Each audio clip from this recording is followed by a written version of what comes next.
एक ऐसा पहाड़ जिसके पीछे छोटा नेता हो या बड़ा नेता, छोटा बिजनेसमैन हो या बड़ा बिजनेसमैन, सबके सब हाथ धोकर पीछे पड़ गए हैं। इन्होंने मुझ पे 6-7 बार हमले किए हैं। मैं बाल बाल बचा हूँ।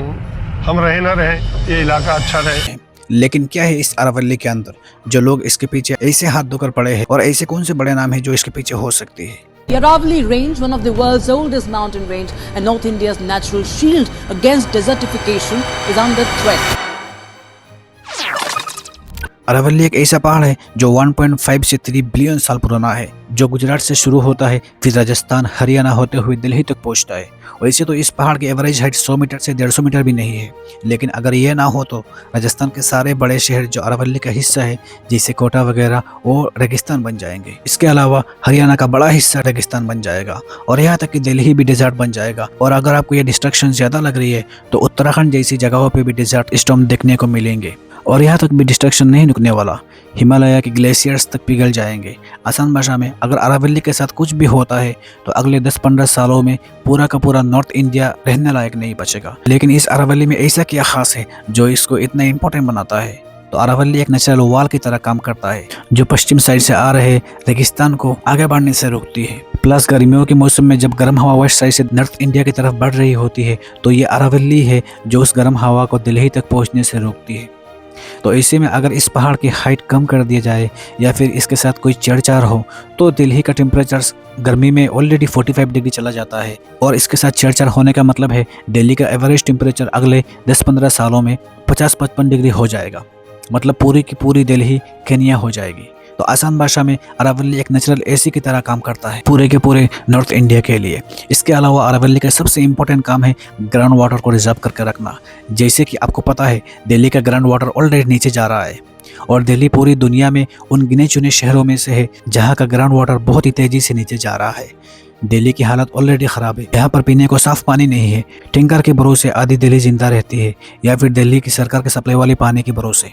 और ऐसे में अगर अरावली के साथ छेड़छाड़ होता है तो इसका मतलब ये है दिल्ली के अंदर वाटर क्राइसिस आने से कोई भी नहीं रोक सकता। प्लस अरावली का एक इम्पोर्टेंट रोल रहा है वाइल्ड लाइफ कॉरिडोर के लिए। यहाँ पर लेपर्ड, हाइनास, फॉक्स, नीलगाई जैसे जानवर रहते हैं, और यही अरावली इनका घर है।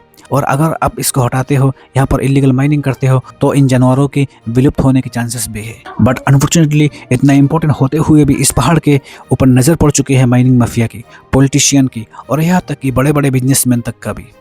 और हालात ऐसी है कि अरावली के आसपास जितने भी गांव है, उनमें से ज़्यादातर गांव के आसपास इलीगल माइनिंग होती ही होती है, और इसमें गांव वाले भी शामिल रहते हैं। एग्जाम्पल के लिए हरियाणा में एक गांव है गाटा, जो अरावली से जुड़ा हुआ है। यहाँ के लोग पूरे समय अलर्ट रहते हैं कि कहीं बाहर से कोई बंदा चेक करने ना आ जाए, क्योंकि ये लोग कर रहे होते हैं इलीगल माइनिंग। पूरे समय जैसे भी चलता रहता है, खुदाई चलती रहती है, और चारों तरफ सिर्फ माइनिंग हो रही होती है। पुलिस वाले भी इनके साथ में है और इनके साथ मिलजुल के काम कर रहे हैं। जब ठेकेदार को यह कह देते हैं फ़ोन करके कि हम आ रहे हैं, बंद कर दो मशीन, वो बंद कर देते हैं। और इसमें गांव वाले शामिल इसलिए है क्योंकि सदियों से वो वही काम करते हुए आ रहे हैं, और ये चीज़ माइनिंग माफिया को बहुत अच्छे से पता है। और इसी चीज़ का फ़ायदा उठा के वो लोग इन गरीब गाँव वालों का पूरा फ़ायदा उठाते हैं और यहाँ पर इलीगल माइनिंग करते हैं। गाँव वालों को भी ये अच्छे से पता है कि जो माइनिंग ये लोग कर रहे हैं ये इलीगल है, लेकिन ये लोग सदियों से ऐसे करते आ रहे हैं, इनके पूर्वज भी ऐसे करते आ रहे हैं, तो इनका फ़र्क नहीं पड़ता। और बेचारों की मजबूरी का फ़ायदा ये माइनिंग माफिया और पॉलिटिशियन जैसे लोग उठा लेते हैं। सिर्फ हरियाणा ही नहीं, राजस्थान के भी सारे गाँव का अंदर ऐसे इलीगल माइनिंग हो रही है, जिसमें गांव वाले शामिल हैं, और ये लोग ये सब कुछ ओपनली कर रहे हैं। इनको किसी भी चीज़ का डर नहीं है। और सरप्राइजिंगली जब वहाँ के नेता लोगों से पूछा जाता है ये सब क्या चल रहा है, एक नेता दूसरे नेता पे आरोप लगाता है, दूसरे नेता तीसरे नेता पर आरोप लगाता है। यानी हरियाणा राजस्थान की सरकार पर आरोप लगाएगा, राजस्थान की सरकार हरियाणा सरकार पर आरोप लगाएगा, लेकिन कोई भी नेता इस पर मिलजुल के फैसला करने का सोचेंगे भी नहीं। सोचेंगे भी कैसे? आधे से ज़्यादा नेता तो अनपढ़ है पार्लियामेंट के अंदर। तो इन सब चीज़ों से एक चीज़ साबित होती है कि इसमें माइनिंग माफिया और पॉलिटिशियन मिलजुल के काम कर रहे हैं। अगर मिलजुल के काम ना कर रहे होते तो एक डीएसपी जिसने आवाज़ उठाई थी माइनिंग माफिया के खिलाफ, उसकी जान नहीं जाती, उसका मर्डर तक कर दिया गया, सिर्फ इसलिए क्योंकि उसने अरावली के इस इलीगल माइनिंग के ऊपर आवाज़ उठाई थी। अब आप लोग सोच रहे होंगे, जब इतना कुछ हो रहा है तो सुप्रीम कोर्ट इसमें क्या कर रहा है? सुप्रीम कोर्ट इसमें इंटरफियर क्यों नहीं करता है? अब इससे पहले हम प्रेजेंट सुप्रीम कोर्ट के बारे में बात करें, जान लेते हैं पास्ट में सुप्रीम कोर्ट ने क्या किया। तो वक्त होगा 1999 की, जबकि सुप्रीम कोर्ट ने अरावली को बचाने के लिए कानून बनाना शुरू कर दिए, और यहाँ तक कि सुप्रीम कोर्ट ने सरकारों के मंसूबों पर पानी फेर दिया। फिर इसके बाद वक्त आता है 1996, MC Mehta versus union of India landmark case. यहाँ पे सुप्रीम कोर्ट ने बोला जो भी माइनिंग हो रहा है अरावली के अंदर ये इरिवर्सिबल डैमेज कर रही है इन्वायरमेंट को, तो इसको इसी वक्त किसी भी तरीके से रोका जाए। और फिर होता क्या है, इलीगल माइनिंग रुक जाती है। और फिर वक्त आता है 2002 और 2009, और यहाँ पे भी सुप्रीम कोर्ट ने हरियाणा, राजस्थान के आसपास जितने भी इलीगल माइनिंग चल रहा है उस पर रोक लगा दी। और इन सब चीज़ों से क्या हुआ, काफ़ी सालों तक इलीगल माइनिंग पर रोक बनी रही। लेकिन जैसे ही मामला ठंडा हुआ, माइनिंग माफिया और पॉलिटिशियन ने मिलकर फिर से अरावली को लूटना शुरू कर दिया। फिर इसके बाद NGO कोर्ट पहुंच गई और फिर वापस से इसको रोका गया।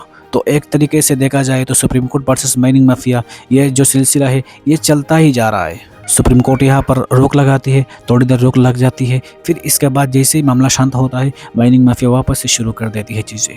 और फिर वक्त आता है 2018, जहाँ से असली बर्बादी की शुरुआत होती है। तो यहाँ पर सुप्रीम कोर्ट दुविधा में फंस गया।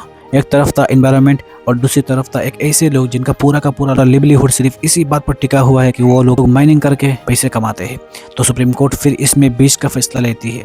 वो कहती है चलो ठीक है, हम पूरी तरीके से माइनिंग पे बैन नहीं लगा रहे, इसको हम क्या करते हैं, रेगुलेटेड कर देते हैं। लेकिन माइनिंग माफिया को इससे भी दिक्कत थी क्योंकि वो लोग अभी भी खुल के माइनिंग नहीं कर पा रहे थे। तो उन्होंने 2025 के आसपास एक बहुत ही अच्छा चाल चली जिसमें सुप्रीम कोर्ट तक को बेवकूफ़ बना दिया गया। तो होता क्या है, एक डेफिनेशन बनाई जाती है अरावली हिल्स की, जो सुप्रीम कोर्ट में जमा कर दिया जाता है, जिसके तहत अब अरावली का जो पहाड़ है 100 मीटर से जितने भी पहाड़ियाँ ऊंची हैं सिर्फ उसको ही अरावली माना जाएगा। 100 मीटर से नीचे वाली पहाड़ियों को अरावली नहीं माना जाएगा। और अनफॉर्चुनेटली सुप्रीम कोर्ट ये प्रपोजल एक्सेप्ट कर लेता है। लेकिन सुप्रीम कोर्ट को ये बताया ही नहीं गया कि 100 मीटर से ऊंची पहाड़ी अरावली में सिर्फ 7% से 10% है। इसका मतलब ये है कि अब 90% पहाड़ी पर वो माइनिंग माफिया लोग इलीगल माइनिंग कर सकते हैं। और इसलिए जैसे ही ये प्रपोजल पास हुआ तो अब 90% से ज़्यादा अरावली खतरे में आ चुकी है। कुल मिला के पूरी की पूरी अरावली पर्वत अब माइनिंग का हिस्सा बन चुका है। और सबसे बड़ी घपलेबाजी इन लोगों ने क्या करी, ये लोग हाइट को सी लेवल से नहीं बल्कि आसपास की ज़मीनों से नाप रहे थे। जनरली जब पहाड़ों की हाइट तय होती है वो सी लेवल से होती है। अगर आप आसपास की ज़मीनों से नापोगे जो सी लेवल से ऑलरेडी ऊंची है तो इसका मतलब साफ है कोई भी पहाड़ी 100 मीटर से ऊपर जाएगी ही नहीं, सारी की सारी पहाड़ी 100 मीटर के नीचे ही रह जाएगी। जैसे एग्जाम्पल के लिए प्रोफेसर ऑफ हाउ की ये एनिमेशन देखो, इसमें ज़मीन से पहाड़ की हाइट नापी जा रही है जो लगभग 103 मीटर के आसपास है और इसको प्रोटेक्शन मिली हुई है।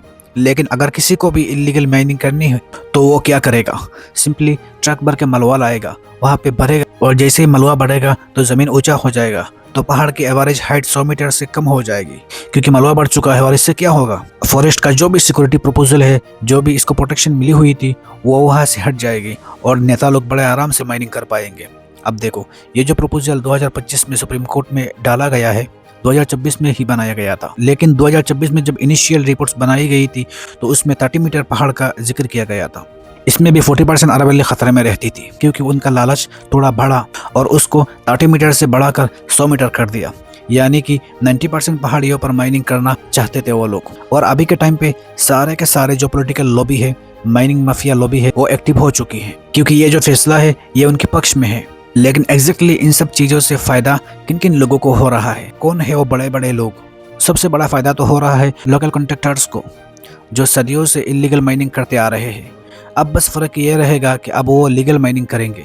और यहाँ तक कि हरियाणा की स्टेट गवर्नमेंट पे ऑलरेडी आरोप लगा हुआ है कि उन्होंने लूप होल का इस्तेमाल करके अरावली को बर्बाद करने की कोशिश की। अब ये लोग भी खुश हो चुके हैं क्योंकि फैसला इनके पक्ष में आया है। दूसरा बड़ा फ़ायदा हुआ है बड़ी बड़ी कंपनियों को जो सीमेंट या फिर इंफ्रास्ट्रक्चर जैसे बिजनेस में शामिल है क्योंकि अरावली के अंदर लाइमस्टोन, बजरी, सैंडस्टोन, क्वार्ट्ज जैसे रॉ मटेरियल पाए जाते हैं, वो भी भारी मात्रा में। प्लस रियल एस्टेट वाले लोगों को फ़ायदा होगा जो ऑलरेडी एक्टिव थे और मौका ढूंढते थे किसी भी तरीके से फार्म हाउस बनाने का। अब फार्म हाउस की जो तेज़ी है वो काफ़ी हद तक बढ़ जाएगी, तेज़ी से यहाँ पर कंस्ट्रक्शन देखने को मिलेगा। तो कुछ लोग ये मान रहे हैं कि अदानी ने इसीलिए यही सोच के इन्वेस्ट किया था कि आगे चल के अरावली में इस तरीके से प्रोटेक्शन हटा दिया जाएगा। प्लस जो ग्लोबल मीडिया है उनका तो साफ साफ कहना है अडानी को सबसे ज़्यादा फायदा अगर किसी ने पहुँचाई है मोदी ने पहुँचाया है क्योंकि उनके हिसाब से डिसीजन मेकिंग पावर पूरी तरीके से बीजेपी के पास है। राजस्थान में 2013 से 2018 के बीच में बीजेपी सरकार थी, फिर वापस से 2023 में बीजेपी सरकार आ गई। प्लस 2019 में बीजेपी सरकार के ऊपर आरोप लगे कि उन्होंने 63,000 एकड़ लैंड को प्रोटेक्शन से बाहर निकालने की कोशिश की जो अरावली पर्वत से रिलेटेड थी। और इनके ऊपर यह आरोप लगे कि उन्होंने अरावली के माइनिंग को लीगल बनाने के लिए लॉबी बदल दिया। प्लस 2013 से 2018 के बीच में जब बीजेपी गवर्नमेंट राजस्थान में आई थी तो सबसे ज़्यादा इलीगल माइनिंग इसी टाइम पर हो रही थी। फिर वक्त आता है 2023 का, जब ऐसे ऐसे कानून बनाए गए जिससे काफ़ी सारे जंगल के एरिया माइनिंग के लिए लीगल हो गया। और ये मीडिया चाहकर भी सरकार के खिलाफ आवाज़ क्यों नहीं उठा सकती, इसके बारे में मैं बहुत सारी वीडियो में बता चुका हूँ ऑलरेडी। तो यहाँ पर मैं थोड़ा आप लोगों को समझा देता हूँ। बात सिंपल है, ये सारे के सारे न्यूज़ चैनल सरकार के भरोसे टिके हुए हैं, सरकारी एड्स के भरोसे टिके हुए हैं। अगर ये सरकारी एड्स इनको ना मिले तो ये सारे के सारे चैनल बंद हो जाएंगे। और यही रीज़न है ये लोग चाह के भी सरकार के खिलाफ नहीं जा सकते। प्लस अरावली एक ऐसा टॉपिक है जो इन्वायरमेंट से रिलेटेड है, और इन्वायरमेंट का मतलब टीआरपी नहीं। अनलेस एंड अनटिल बहुत सारे लोग इसमें शामिल हो जाए या फिर प्रोटेस्ट हो जाए। प्लस ज़्यादातर आम आदमी को पता ही नहीं है कि 90 मीटर रूल क्या है, 100 मीटर रूल क्या है, इससे कितने % पहाड़ियों का हिस्सा बचेगा नहीं बचेगा, ये नॉलेज आम लोगों को है ही नहीं। तो इसलिए ज़्यादातर आम लोग इन सब चीज़ों में इंटरेस्ट दिखाते ही नहीं। वो तो कोई एक आदमी आता है जो बहुत सारे लोगों को मोटिवेट करता है, फिर उसके बाद बहुत सारी भीड़ जमा होती है एक पहाड़ को बचाने के लिए। अगर वो एक आदमी भी समझदारी ना दिखाए तो किसी को घंटा फर्क नहीं पड़ेगा अरावली के साथ क्या हो रहा है। उनको तो पता भी नहीं चलेगा कि इन्वायरमेंट के साथ कितना बड़ा खिलवाड़ हो गया है। इन द एंड मैं यही कहना चाहूँगा, अरावली एक पहाड़ नहीं, पूरे के पूरे नॉर्थ इंडिया के जीने का एक जरिया है। अगर इसको कुछ भी होता है तो नॉर्थ इंडिया अगले 10-15 सालों में रहने लायक भी नहीं बचेगा। अब चाह के भी दिल्ली के अंदर सर्वाइव नहीं कर सकते। हालात ऐसी हो जाएगी कि आप पहचान भी नहीं पाओगे कि ये वही दिल्ली है जो एक टाइम पर हुआ करती थी। बाकी that's all for today guys. I hope आपको ये वीडियो अच्छा लगा होगा, मज़ा आया होगा। मज़ा नहीं आया तो कोई बात नहीं, मिलते हैं अगले एक वीडियो में नए एक टॉपिक के साथ।